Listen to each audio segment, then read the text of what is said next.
I have always believed that childhood memories are the treasures we carry into adulthood.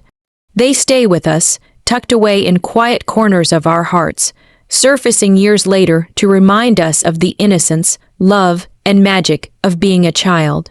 My son, Ethan, is my entire world. At only 8 years old, he has already taught me more about love and resilience than I could have ever imagined. His smile has the power to heal my worst days, and his laugh can light up even the darkest moments. That's why when his birthday approached this year, I wanted it to be unforgettable. I began planning months in advance. Every spare dollar I earned, every extra shift I took, every sacrifice I made, it all went into one goal: creating the perfect day for my son. Ethan loved adventure themes, so I envisioned a grand birthday filled with colorful decorations, a towering cake, and games that would make him and his friends feel like heroes in their own story. I wanted to give him a memory that would stand out against all the ordinary days of school, chores, and routines. After countless hours of searching, I found the perfect venue. It was a beautiful event hall, spacious, elegant, and designed to host children's parties with everything from a play area to a stage for entertainment. When I learned the price, $5,100, I hesitated for a moment. That was not a small amount for me.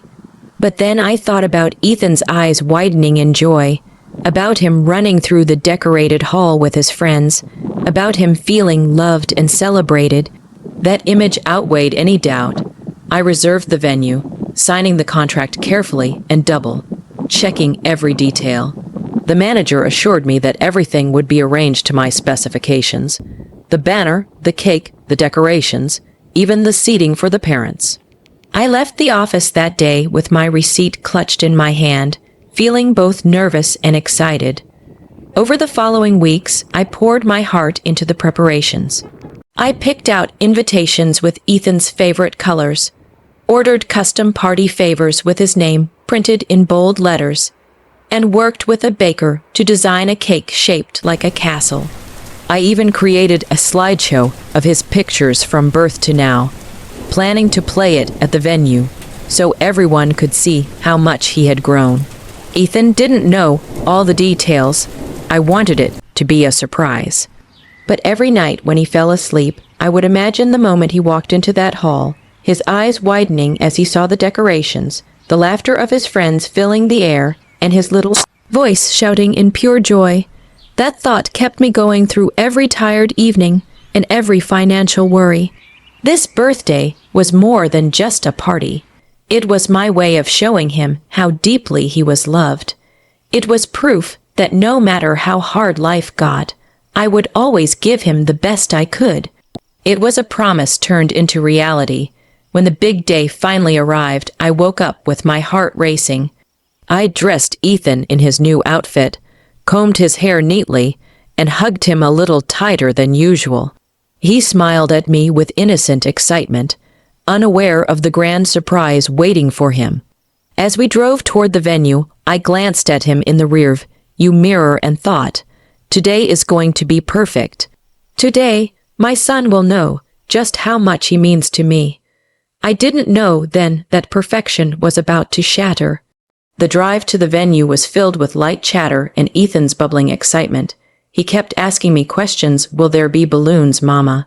Do you think my friends will like the cake? Is Grandpa coming too? I answered each question with a smile, keeping the true surprise hidden in my chest like a secret treasure. The closer we got, the more my heart raced with anticipation. All those long nights, all that saving, every sacrifice, it was about to be worth it. When we finally pulled up to the grand hall, Ethan's little face lit up. The building itself looked festive, with strings of balloons tied to the entrance and cheerful music drifting faintly from inside. I squeezed his hand as we walked up the steps together. My heart was pounding in my ears as I reached for the door. This is it, I thought, the moment I've been waiting for. But the second I stepped inside, my smile froze. There, hanging proudly across the stage, was a massive banner. The letters were bold, colorful, and unmistakable. "Happy 8th birthday, Harry, Harry." Not Ethan. For a moment, I couldn't process what I was seeing. I blinked rapidly, telling myself it had to be some kind of mistake. Maybe they had hung the wrong banner by accident. Maybe ours was still in the back, waiting to be put up. But then I looked around. The hall was already filled, with people I didn't know. Children were running around in party hats, laughing and chasing each other.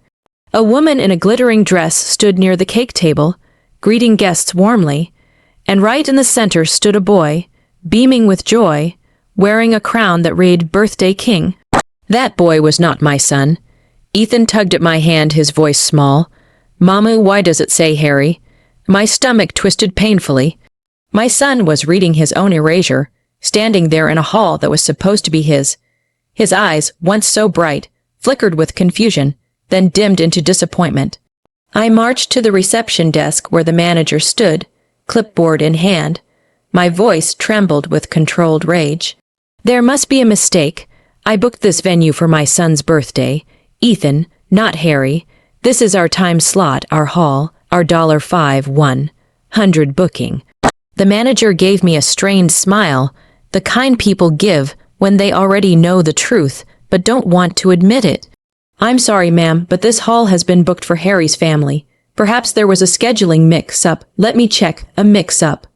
I hissed, pulling out my neatly folded contract and receipt from my purse.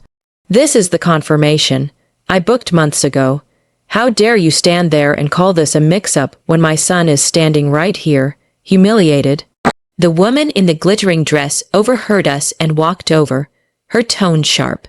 "Excuse me, but this is our celebration. We paid for this hall and we're not leaving. If you have an issue, take it up with management, but don't ruin my son's party." I looked at her in disbelief. My blood boiled.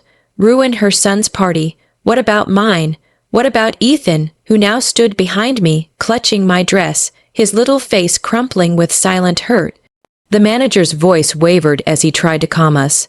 "Ma'am, please understand, sometimes double bookings happen, double bookings." I cut him off, my voice cracking with rage. "This isn't a lost reservation at a diner. This is my child's birthday. I saved, I planned, I trusted you. And now my son is standing here, watching strangers celebrate in the hall that belongs to him." Guests began whispering, their eyes darting between me and the woman. Ethan hid his face against my arm, trying not to cry. My heart shattered at the sight. All the nights I stayed up, imagining his joy, replaced in an instant by humiliation. And yet, in that moment of despair, something inside me hardened. I realized this wasn't just a mistake. This was betrayal. Someone had taken my money, my trust, and my child's happiness and handed it to someone else. I didn't know yet whether it was greed, corruption, or carelessness, but I knew one thing: they had crossed a line. As I gathered Ethan into my arms and led him out of the hall, tears stinging my eyes, I made a silent promise. They think they've ruined me, but this is only the beginning. They will pay for this betrayal, and when I'm done, my son will smile again brighter than ever. The drive home was the longest of my life. Ethan sat quietly in the back seat, his little hands folded in his lap. He didn't cry, not out loud, but his silence was worse than tears. Children aren't meant to be silent on their birthdays. They are supposed to laugh, to chatter, to bubble with excitement. Yet here was my son, staring blankly out the window as if he had already learned something too heavy for his young heart. That sometimes even the people who promise you joy can take it away. My chest ached with guilt. I kept replaying the scene in my mind, the banner with Harry's name, the strangers celebrating, the look of confusion on Ethan's face when he realized the party wasn't his. I had saved, sacrificed, and planned for months, only to watch my son's happiness stolen in front of him. When we reached home, Ethan trudged into the living room, his small shoulders slumped. He set down the little gift bag he had brought for his friends, unopened, unwanted. "It's okay, Mama," he whispered, trying to be strong. "We can just do cake at home." Those words pierced me deeper than anything else. My son, on his special day, was consoling me. He was too young to understand betrayal, but he understood disappointment, and he wore it with quiet dignity that shattered me. After he fell asleep that night, still dressed in his birthday clothes, too tired and heartbroken to change, I sat alone at the kitchen table. The contract lay before me, a mocking reminder of the $5,100 I had poured into the dream. I thought of every overtime shift I worked, every time I said no to myself so I could say yes to Ethan, every dollar stretched to make this happen. And for what? For humiliation, for betrayal. Tears blurred my vision, but beneath the sorrow, anger burned hotter with every passing minute. This wasn't just a mistake. This was theft. Someone had deliberately pushed us aside, whether for money, favoritism, or sheer carelessness. I didn't care. The result was the same. My son's happiness stolen. And in that moment, I changed. I was no longer the parent who quietly accepted defeat, who allowed powerful people to shrug off their mistakes. I was no longer the mother who bowed her head and said, "It's fine, we'll move on." No. That night, as I stared at the papers, I swore to myself, I will not let this go. They will regret crossing me. They will regret hurting my son. The next morning, I began digging. I searched online for reviews of the venue. Buried among the glowing 5-star comments were whispers of complaints, parents who mentioned being rescheduled, couples whose weddings were mysteriously canceled, families whose deposits were never refunded. Most had given up, too tired or heartbroken to fight back. But not me. I started making calls. I tracked down these families one by one and listened to their stories. Each one mirrored mine: betrayal, loss, humiliation. Some cried as they spoke, grateful someone cared enough to ask. By the end of the week, I had a list of names, dates, and details. A pattern was emerging. This wasn't an accident. It was a business built on greed and lies. But collecting stories wasn't enough. I needed proof. I dug through my contract, highlighted every clause they had broken, and kept every email, every receipt, every voicemail. I documented it all, building a case brick by brick, and as I worked, I thought of Ethan, his small voice saying, "It's okay, Mama." No, it wasn't okay. It would never be okay. I would fight not just for him, but for every family who had been silenced. The venue thought they had broken me. What they didn't know was that they had awakened something fierce inside me. This wasn't the end. It was the beginning of my revenge. For weeks, I worked like someone possessed. I filed complaints with the Consumer Protection Agency, emailed the venue with every shred of documentation, and compiled a dossier thick enough to choke the office plant on my desk. Every contract clause they had bent, every promise they had broken, every family they had shoved aside went into that file. I wasn't just fighting for a reef, and I was fighting to make sure no other parent would ever see their child's joy stolen the way mine had been. I also did something they never expected. I told the truth, loudly and clearly. I set up a simple page and began posting the stories. I'd collected names redacted where requested, timelines, screenshots, and recordings. I wrote with a voice that hid nothing. The fear, the anger, the way my son had come home that day, as if his small heartbeat had been bruised. I posted pictures of the contract next to the banner that read Harry, and I asked other parents to add their voices. At first, the venue ignored me. Then they sent angry emails, thinly veiled threats about legal action for defamation. I almost laughed. They had taken my child's birthday. They had taken my trust. A lawyer friend advised me not to respond emotionally, but to document everything and let the law do its work. So that's what I did. I forwarded every threatening message to the authorities, and I kept posting. What followed surprised me in the best way possible. The community rallied. Parents who had been humiliated months or years earlier came forward after seeing my post. A woman sent me a video of her crying when the venue canceled her daughter's party the week before it was meant to happen. An elderly man recalled how he was never refunded after booking the hall for his anniversary. A newlywed provided copies of emails where the management admitted to prioritizing certain clients. People shared screenshots, voicemails, and photographs. The page grew not because I wanted attention, but because the truth was resonant. It stung. Local parenting groups picked it up. An influential blogger wrote about us. A small news outlet ran a human interest piece highlighting the patterns of complaints.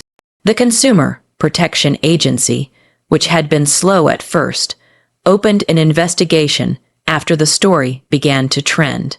Suddenly, the venue that had once stood so confident in its polished lobby and brass fixtures found itself under scrutiny. Health inspectors came. Financial auditors did a preliminary review. The family, who had been celebrating as if they owned the day, stopped answering calls. I remember walking past the venue that week. Its nameplate looked smaller somehow, diminished by the truth. People I didn't know stopped me on the street to say thank you. You saved my wedding.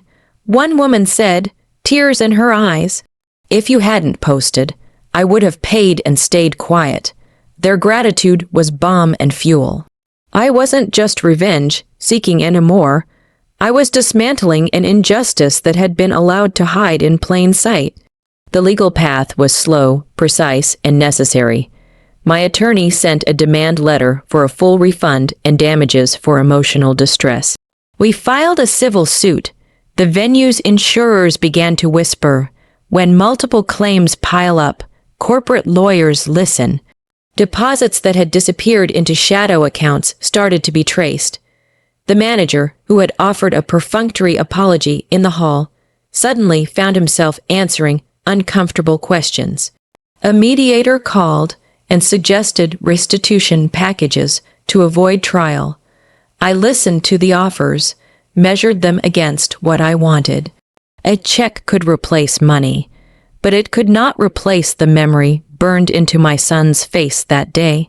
I wanted two things: accountability and restoration. Accountability came first.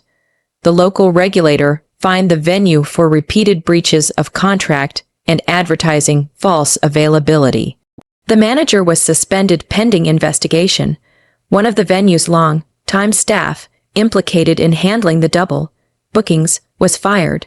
The Consumer Protection Report, published online, documented a series of violations that shocked residents, especially when it became clear the venue had prioritized certain clients for extra fees and sidestepped written contracts for others. Then came the sweeter part: restoration. An anonymous donor, someone who had read the story and wanted to help, offered to fund a new birthday celebration for Ethan. When I hesitated, worried about accepting charity after working so hard, the donor's note said something simple: "Your son deserved his day. Let us help make it right." The community rallied again. A local bakery offered a custom castle cake at cost. A party planner volunteered her weekend. School parents offered to bring games and decorations. Even the small magic club that performed at neighborhood events said they would do the show pro bono. I said yes. This time, I didn't try to do everything alone. I let people in. I accepted help with a gratitude that felt like healing. We planned a new party that wouldn't just be a replacement for what was lost. It would be a celebration that honored how much my son mattered to so many people. Invitations were hand-delivered to the children who could attend. The local park, the wide, sunlit place where Ethan loved to run, became our venue.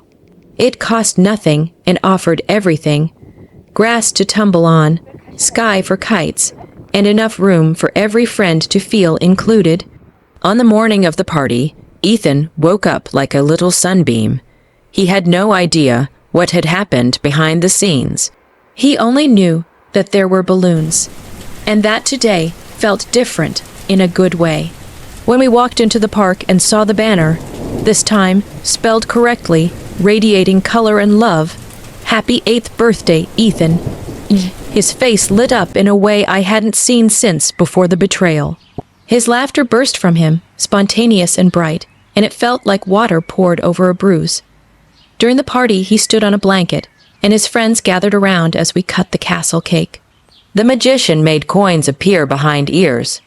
The face painter turned little cheeks into tigers and butterflies. People spoke quietly with me, neighbors who had read the article, parents who had contributed cupcakes, even the baker who had driven across town to deliver the cake. I watched my son's small hands reach for a slice, watched him smear frosting across the corner of his mouth, and felt something inside me loosen. Not everything could be fixed, and the wound would always be part of our story. But for the first time since that day in the hall, I felt the balm of justice and community together, a warmth that didn't erase the pain, but made space for joy again. A few months later, the civil suit settled. The venue issued a public apology, careful, non-committal words that read blandly on paper, but meant something real when paired with restitution. Refunds for the families affected, a fine that funded a local children's program, and a court-ordered audit to prevent future abuses. The manager was put on probation and required to attend ethics training. The fired staff member's dismissal stood as a warning. The venue's reputation had been tarnished. It remained open, but with a scrutiny it could no longer sidestep. For me, that was enough. I had taken a wound and turned it into consequence. I had taken humiliation and turned it into change. There's a moment people often miss when they imagine revenge, as some grand crime of fury. Real revenge, I learned, can be quiet and rigorous. It can look like paperwork, persistence, and a willingness to stand in public with your hurt and name it. It can look like corralling other voices until the noise becomes undeniable. It can result in apologies that mean something because they come with action. The sweetest part of all was watching Ethan months later, at school, telling a classmate about his bestest birthday ever. He didn't tell the whole story. He didn't need to. He said simply, "My party had a big cake and lots of friends, and I felt really loved." That's what mattered.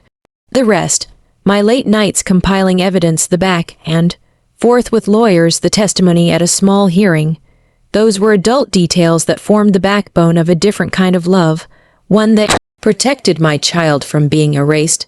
I kept that file, the one that had burned into me like a brand for weeks. But I also kept the photos from the park, Ethan with frosting on his chin, a huge grin, a paper crown slightly askew. I kept the messages from parents who thanked me for not staying quiet. I kept the knowledge that when you stand up, not for pride, but for a child, you create a ripple far wider than yourself. In the end, I discovered that revenge and healing are not opposites. My revenge was not to inflict equal pain, but to mend the harm in a way that mattered, to bring the guilty to account, to restore what was taken, and to build something kinder in its place. I had wanted the people who had wronged us to feel the weight of what they had done. They did. They faced fines, scrutiny, and the slow erosion of trust. And my son, my small, luminous boy, came away with a memory of a day that, though born of pain, landed him squarely in love.